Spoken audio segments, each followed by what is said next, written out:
समर्थ सर्वांना. तर आज आपण पौष्टिक असा पालकाचा पराठा बनवणार आहोत. कारण मुलांना पालेभाज्या तर खायला आवडत नाही, परंतु त्यांच्या शरीरात पालेभाज्या जाणं खूप गरजेचं असतं. अगदी साधी सोपी रेसिपी, 1-2 ते 3 मिनटातच ही रेसिपी संपणार आहे. मिरच्या मी ह्याला भाजून घेतल्यात, कारण जरा तिखट आहेत त्यामुळे भाजून घेतल्यात. लसूण मिरचीची पेस्ट बनवून घेतली आहे, धने जिरे पावडर, हळद आणि पालक मी स्वच्छ धुवून उकडून घेतला आहे थोडासा. कारण सकाळी सकाळी हा पराठा बनवायचा होता आणि वेळ खूप कमी होता, डब्याला द्यायचा होता मुलाच्या. मग पालक कापायला वेळ जाऊ नये म्हणून मी हा थोडासा उकळून घेतला आणि मिक्सरमध्ये काढून घेतलेला आहे. थोडंसं आता बेसन पीठ टाकलेलं आहे आणि आपल्याला आवश्यकतेनुसार आपण गव्हाचं पीठ टाकू शकतो.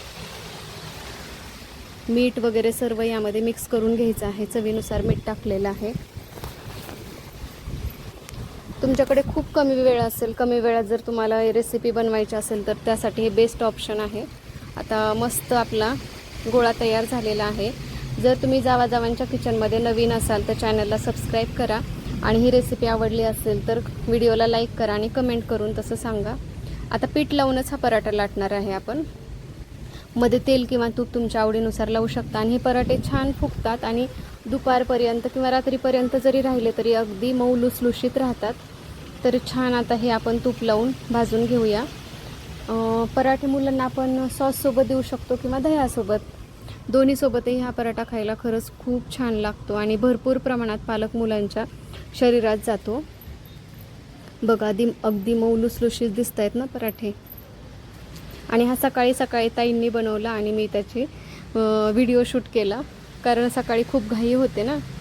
तर फास्टमध्ये ह्या रेसिपीचा व्हिडिओ केलेला आहे. तर तुम्हाला कसं वाटलं हा ते नक्की कमेंट करून सांगा. खूप घाईत बनवलेला आहे पराठा, कारण खूप कमी वेळ होता ना. बघा मस्त फुगत आहेत पराठे. आता सर्व पराठे ताई बनवून घेत आहेत आणि मी तोपर्यंत इकडे मुलांचे डबे भरत आहे. आणि त्यांना दह्यासोबतच खायला आवडतो त्यामुळे मी त्यांना दहीच देणार आहे. कधी कधी ते सॉससोबतही खातात. तर आमची आजची रेसिपी तुम्हाला आवडली का नक्की कमेंट करून सांगा. भेटणारच आहोत नवीन रेसिपीसोबत.